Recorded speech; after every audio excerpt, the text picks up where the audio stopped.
In this interview series we call The Circuit, TechPoint serves up the human stories behind the major tech headlines in Indiana.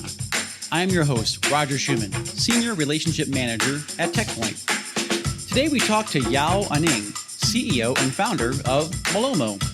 Malomo is disrupting the e-commerce industry by empowering retailers with the ability to market to customers during the shipment process. In this episode, we talk about the motivation behind founding Malomo, the marketing opportunity they saw in shipment tracking, and Yao's entrepreneurial journey.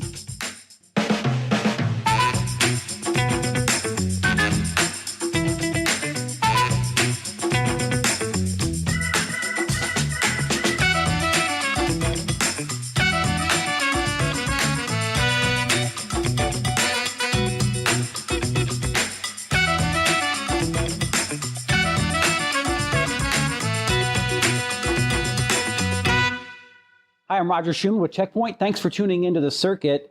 Our guest today is Yao Aning with Malomo. Thanks for being here today. Yeah, thanks for having me. First off, for those not familiar with Malomo, can you describe it at a high level? Yeah. What the company does and the customers you serve? Yeah, for sure. Yeah, so Malomo is a shipment tracking platform for e-commerce businesses. So we work with growth stage retailers that sell online directly to their customers, and we help them manage the delivery experience. We kind of level the playing field for merchants who compete against the Goliath that is Amazon, delivering that really crisp, clean customer experience around delivery. Yeah, and that was actually a question I was going to ask you with regards to Amazon. Do you create something that allows them, you said to level the playing field, to have an experience that allows them to compete with companies that are doing business on Amazon? Yeah, so if you think about Amazon, one of the things that they've succeeded at in a really tremendous way is they drive a ton of customer loyalty, and they do that predominantly through their Prime program, where like you subscribe and you get this amazing experience around delivery, free shipping, free returns, and they are hyper transparent with you about where your package is en route. And those three things really help drive that desire within consumers to want to buy with them again, because they make that so frictionless to do.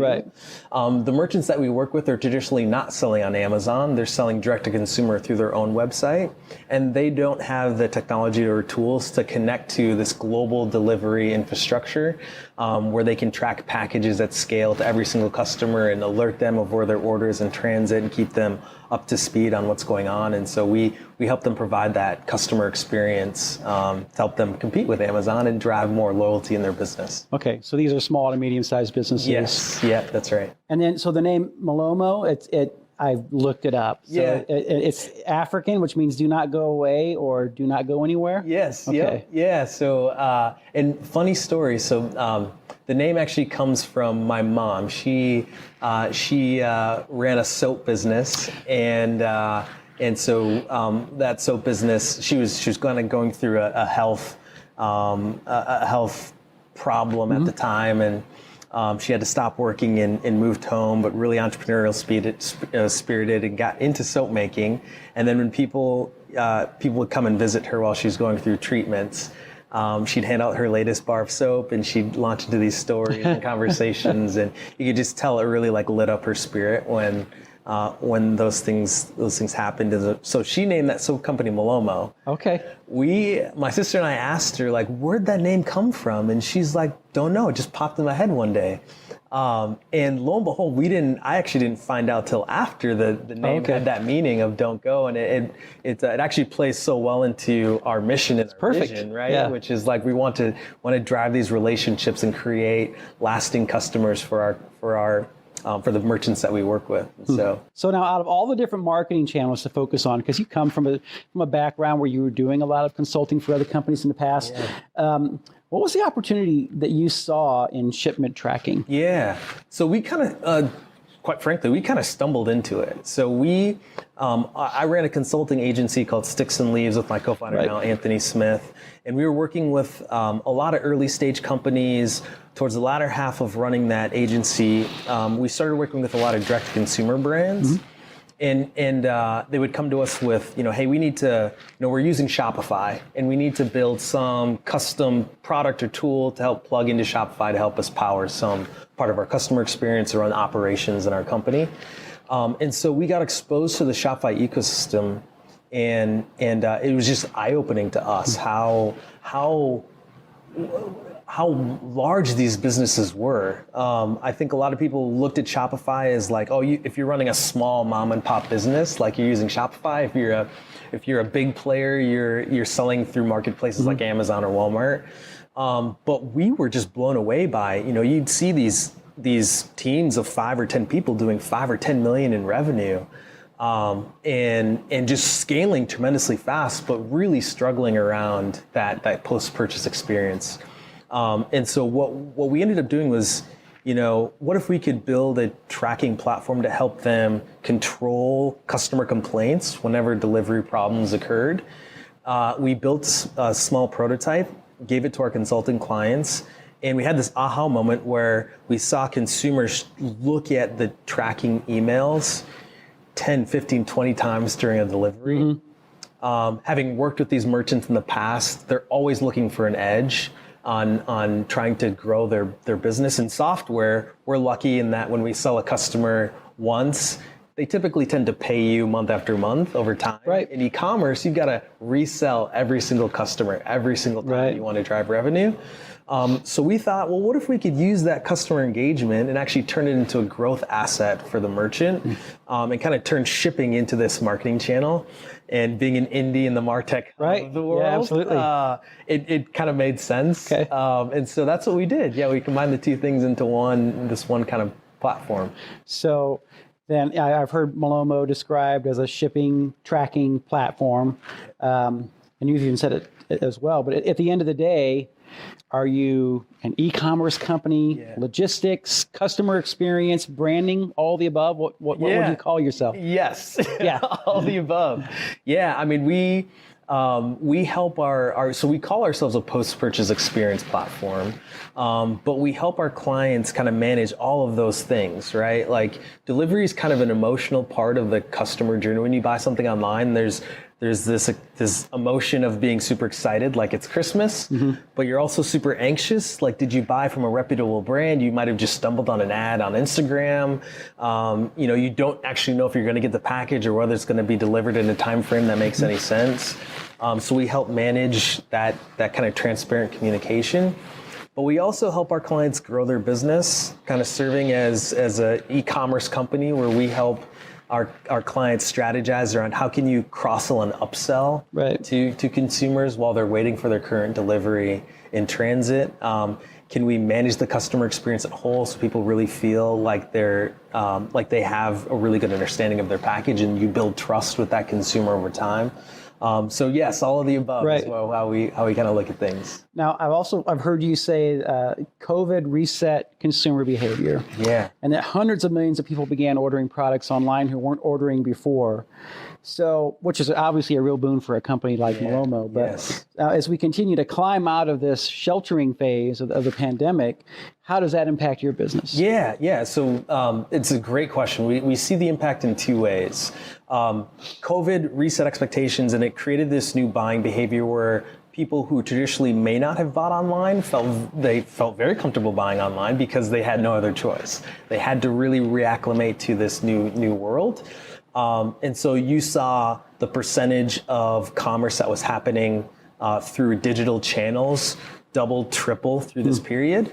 As the world opens back up, we don't expect that consumer behavior to really change. We expect this movement that was already in motion of retail moving online to continue. We are seeing a slightly slowed trend, though, with orders as we kind of get back to this new normal, where COVID sent e-commerce here, where the normal trajectory might have been here. It's resetting, so it's going back to that normal, but it's still on that acceleration trend. I mean, I would expect, during the pandemic, like you said, hundreds of millions of people were now ordering online. But in addition to ordering like cameras and computers, they were ordering soap and household cleaners and food, and like, I order some of that stuff online too, but I may not be looking at my phone every 5 minutes to see, where my Doritos are. Right. But if I'm ordering something that I really care about, I mean, and once I figure out that like that can be a key part of the ordering process, that I would think that is something that would keep people coming back again and again. Yeah, absolutely. Absolutely. So since founding the company 4 years ago, Malomo's raised over $8 million in 3 rounds. Yeah. You've received 2 Amir Awards. Yeah. Congratulations. Thank you. And you very recently made it into the SMB Tech 50 list, which is actually another pretty cool accomplishment too. What do you equate all this rapid growth to? What is it about Malomo that was the right idea for the right time? Yeah, it's a great question. So you had this. I think we there's quite a bit of luck in there, right? Like we were lucky in that we had spent a lot of time in the Shopify ecosystem early on, pre-COVID, and we saw this trend in e-commerce accelerating at a pretty rapid pace. You had this consumer behavior that had been set with Amazon and making people feel very comfortable buying online. And we were in the right place at the right time. We had tailwinds from COVID, right? Like that obviously helped our growth trajectory. But I think another big part of it was a team that we were able to put in place, and really attack the concept as quickly as we could. Like it was obvious that people were really comfortable buying a lot of things. They discover new products and services through digital channels like Facebook and Instagram. And these merchants, like I said before, they were experiencing such under the radar growth that like we were just lucky to be in that ecosystem as it was starting to advance. And so a lot of what we did was pay attention to customer needs and work as fast as humanly possible to serve those needs.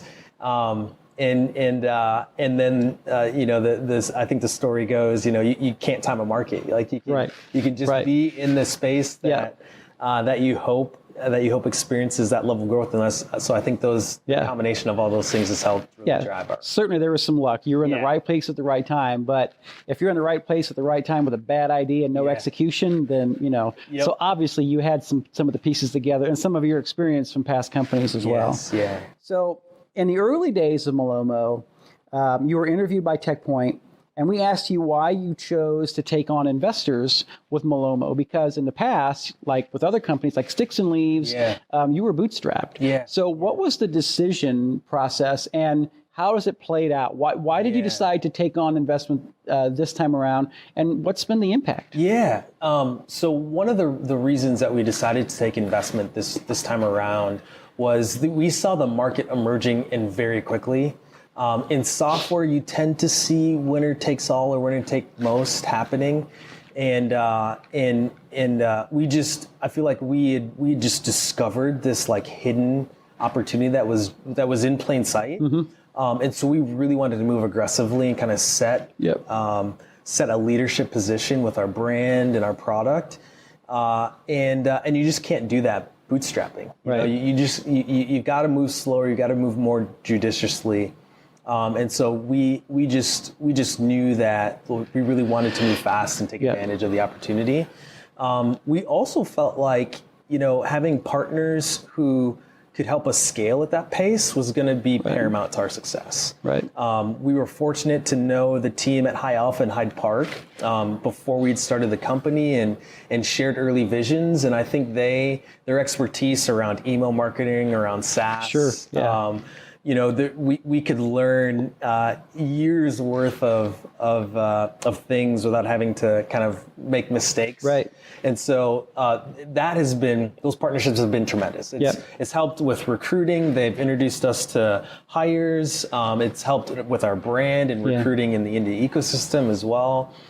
They've helped us see around corners and understand how we can navigate problems as we experience growth. We've gotten customer introductions, and so it's been just a tremendous experience partnering with these folks and figuring out how to grow the business. Yeah, absolutely. I mean, there's no sense bringing on a big check unless that check also includes some expertise or experience or customers. Yes. Because it's going to help you in the long run. Yeah, absolutely. All right, so you work with companies, you mentioned one, like Shopify and Klaviyo, and they were once scaling up technology companies too. Shopify is now publicly traded. Klaviyo, their last raise was a Series D at $320 million, that's a mega round. Yeah. These companies appear to be in it for the long haul. Where do you see Malomo in 5-10 years? Yeah, I'd love to build a pillar company in Indy. Indy's been great to me, and I've learned so much and made so many connections here that I think it's important to continue that innovation streak here in Indianapolis. My co-founder and I, we are trying to build a large, independent, durable business. And for the pure fact of we really love this problem and we believe in the mission, and we want to spend decades trying to figure out how to crack the code around this. The way that we look at the business is Shopify made it really, really easy for anybody, small mom and pop shop, all the way up to big public companies, independent retailers, to build and scale their commerce businesses. And drive people to the buy button. We want to do the exact same thing for post-purchase, right? Help those small mom and pop retailers all the way up to the big independent companies craft these experiences that delight and entertain and communicate to their end consumers. And so that's what our end goal is to do that here in Indianapolis. Cool. So you mentioned Indianapolis. Let's talk a little bit about your professional journey. Yeah. You grew up in Minnesota. Yeah. After your parents immigrated to the U.S., but you came to Indiana to go to school, and you went to Rose-Hulman, and you studied civil engineering. Yes, yeah. Which is an obvious connect to what you're doing right now, right? But what drew you to the school? So interestingly enough, I had never heard of it. I played soccer really competitively. Yeah, you were a soccer player.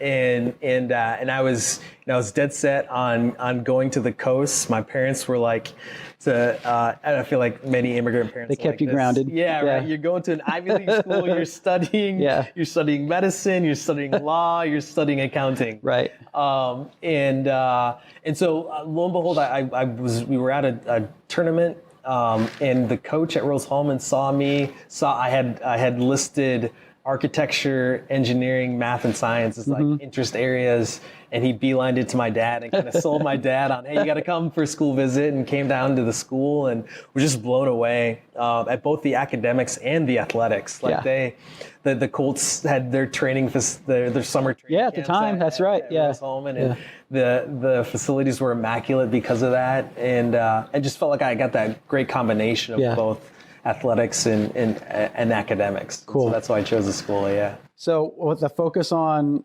civil engineering, what prompted you to look into the Orr Fellowship? Because you're an Orr Fellow. Yeah. So civil engineering, I love the intersection of art and like math and science. And so civil engineering was that great combination where you could design these beautiful buildings and then do the hard math and science about how they get built and stand the test of time. I really wanted to start a company as well, and I knew it'd take forever to launch a civil engineering company, and I'm pretty impatient. So around my junior year, I looked for opportunities to kind of get off that career path. And again, as luck would have it, saw a job posting for the Orr Fellowship. And it just looked like a dream opportunity to just get off that career path, dip my toe into entrepreneurship, learn from the best. And I applied having no expectations that I'd have a shot. I was assuming it'd be all IU Kelly grads, right? Finance or business backgrounds, but I was determined, and luckily had 4 job offers, all taking me out of Indiana. And the one that was here was the Orr Fellowship, and felt like I couldn't pass it up. Right. Yeah. And that job, was that City Securities Corporation? Securities, yeah. So tell me what you did there and what did you learn? So I was a financial analyst there. Again, great segue. Yeah. Civil engineer. Yeah. But I worked in their corporate finance group, and so City's an investment bank. And the corporate finance group helped kind of growth stage companies with mergers and acquisitions, as well as raising private equity, debt, and venture capital. Right. So that had to feed your entrepreneurial spirit. Yeah. Yeah. It was just a great kind of first step into the business world, and really helped kind of set that foundation. So after City Securities, you start your first company, Pocket Tales, along with Anthony Smith. Yep. So talk to me about the inspiration behind that platform and what lessons you learned from that. Yeah, so Pocket Tales is an online reading game for kids. We actually came up with the idea at a startup weekend. I don't know if those still happen or not. Yeah, they do. I don't know who's doing them right now, but yeah. Yeah, so the startup weekend was you go to this event and try to build a company in a weekend. Yep. The original idea was to take children's books and turn them into iPhone apps. So this was right around the time that the iPhone had just started accepting third-party developers. Nobody knew how to create like businesses on top of this platform, but it was just like really cool and interesting. And so we decided to kind of take a stab at that. Did some customer interviewing, and the first thing out of parents' mouths was, "This is really impressive, but I'm not going to give my kid a $600 device." Right. Yeah. There's no way. And now they all have them. It's like the and they have iPads and now schools are going to one-to-one. Yeah. You were just ahead of the game on that one. Too early. Too ahead of our time. So that was it. Okay. And for the idea. And so Anthony Smith was a part of that company as well, right? Yeah. So he's been a fixture throughout your entire professional career. So can you talk to me about how the two of you met and have worked collaboratively? Yeah, so he, so I had started Pocket Tales, and he had actually joined me with that company later. Okay.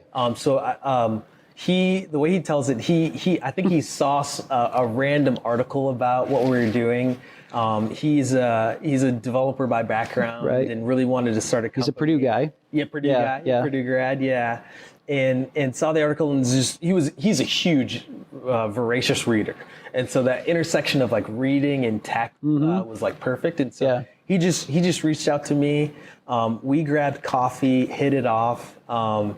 And became fast friends. And over the course of about 3 months, just really talked through partnering together, and it really felt right, and joined forces. Yeah. 3 companies later, you're still working together. So still in the trenches, So after Pocket Tales, you then started a consulting firm called Sticks and Leaves. Yeah. What inspired you to go in that direction instead of starting another software company? Yeah, so funny enough, so Anthony actually started Sticks and Leaves. Okay. He was doing some independent consulting when he and I met. And so, we did not have funding for Pocket Tales at the time. Right. So we, nights and weekends we were working on Pocket Tales, and we needed money to come in so that we could continue to do things. And so since he was already kind of consulting on the side, he said, well, why don't we just bring in a few more consulting projects, and we can sustain ourselves in that way. And the consulting business took off pretty immediately. We landed contracts with Rolls-Royce, and a couple early stage companies, hired some folks, and continued to like incubate Pocket Tales inside of Sticks and Leaves. And as these things go, we it's hard to run 2 companies at once.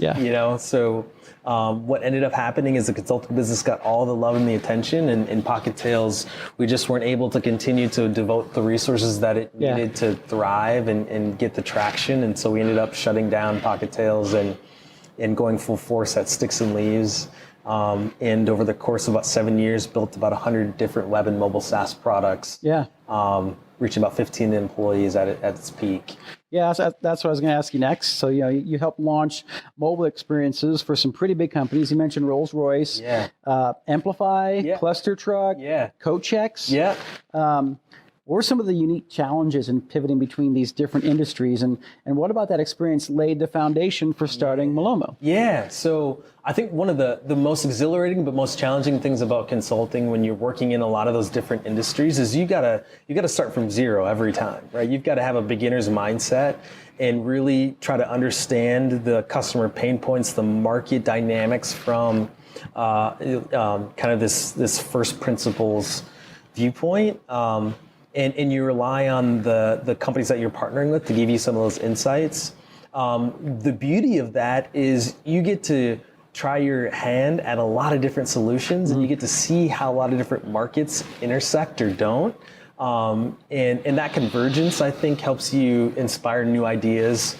And you kind of build this muscle for thinking creatively. Right. And so those were really helpful. We, oddly enough, a lot of the companies that we worked with, so Blue Bridge, Cluster Truck, Amplify, CoachX, they were all B2B2C companies. Yeah. They were building software that they sold to other businesses, but they're delivering a consumer experience to the end users, which is what Malomo is. Right. Like we are selling software to e-commerce marketers, but they are trying to deliver really unique experiences to their end consumers. So just that experience was just, you can't buy that. Right. Yeah. Again, talking about that luck thread, we were fortunate to get the opportunity to be able to do that, dozens of times for our consulting clients and get really, really good at managing both of those audiences and stakeholders with a technology product. And I think you referred to it early on in the interview, but at some point a light went off and you were like, wait a minute, there's a whole piece here that we can solve for. Yes. And so it was time to shift gears from sticks and leaves to Malomo. Yeah, that's exactly right. That's exactly right. All right, so let's shift gears again. I want to focus on another bit of news that you had recently. Back in January, you announced that Malomo was going to pivot to a 4-day work week for 6 months. Curious to know what originally prompted you to explore a shorter work week. Yeah, so we were not thinking about a 4-day work week at the time. We were talking through this as a team. There was just so much happening just in the macro environment that we felt like we really needed to prioritize our team's kind of mental health and well-being. And so we were talking through ways in which we could do that and as a leadership team, and we were throwing around ideas, and one of the ideas was should we take a week off in one of the upcoming months, or should we take a couple days off? And we did it primarily in anticipation of the Super Bowl season of e-commerce, which is the holidays. So in September, what we did was, we decided to use that as a month to really help our team recharge and energize. As we were talking through that, two of my leadership team members came to me separately and said, "Hey, have you heard about this 4-day work week? And what do you think about it?" And we had very transparent conversations in my mind. I'm like, this sounds really great, but there's no way. Right. There's no way we're doing this.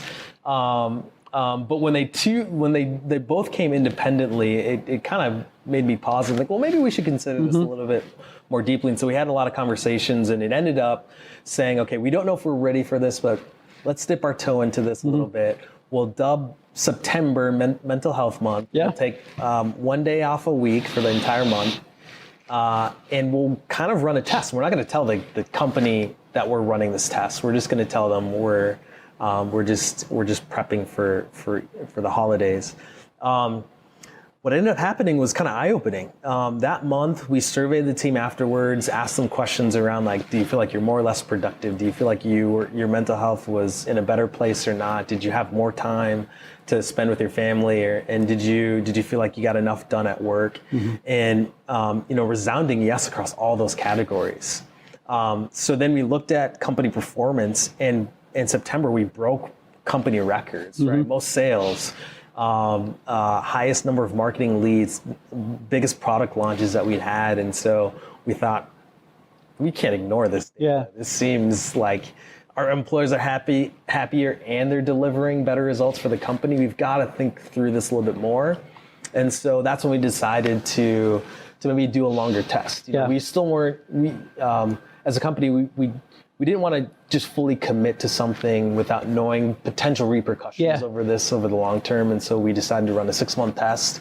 We're coming up on month 6 at the end of June. Surveyed the team and continue to get really, really positive, impactful results. Well, and I think, you know, a lot of us who work in tech have had the experience during the pandemic that, especially if you're working remotely, you know, you can be working anytime. Yes. And sometimes it takes someone to tell you to shut it off to where you actually take a break. Yes. And you probably were getting tons more productivity out of your employees, especially if they like their job. Yes. Because they're going to just jump in and they're going to work and work and work because they can see results. Yep. And so I think you did your company, you did your employees a world so much. Yeah. You did them so much good by telling them to turn off. I appreciate that. So you're about at the end of that 6 months. Yeah. How's it going? Yeah, it's going great. It's going really well. When we talk to the team, you know, they all seem very, very happy about it. Like we asked point blank, should we continue to do this? And 100% of the employees said yes. No one said they wanted to work another day a week. Surprising, right? Shocking. But we continue to see really fantastic results inside the company. One of the things that was unexpected for me is that, you know, I think people think about 4-day work weeks as it's easier, right? It's you get 1 day off a week. What it actually is it's more intense, right? Like you are trying to accomplish the same amount of output in 4 days, not like 4 days in 40 hours. It's 4 days in 32 hours. So you've got to be really militant with your time. You got to remove roadblocks within the team. You've got to think more creatively about solutions because you don't have a lot of time to work on them. And people go fast for 4 days because they also know they've got 3 full days to recover. They have 1 day where they can just turn off and not think about things, and then they have the whole weekend to do personal things. So you're not telling them to work an extra 2 hours every day to make up for lost time. Right. Are you, does everyone take the same day off? Yes. So it's Friday or Monday Friday. or okay. Yeah, that was a discussion point inside the company too. Like, should we scatter or rotate days off? And one of the things that we heard was, well, if one person's not working 1 day, they're inevitably going to feel a pull to come back in because the whole company's still working, right? Yeah. So we all decided it's got to be 1 day the whole company's off, so you can turn off. What have been some of the unexpected benefits of this experiment so far? Yep. So there are a couple. There are less meetings inside the company. That's a big one. Yeah. It's got to be a relief for a lot of people. You got to be 100% focused on the most important things. People prioritize, right? The work that's most impactful. We as a management team have to think very clearly about where we aim the company because there's just less time to do things, and so you prioritize the highest impact things.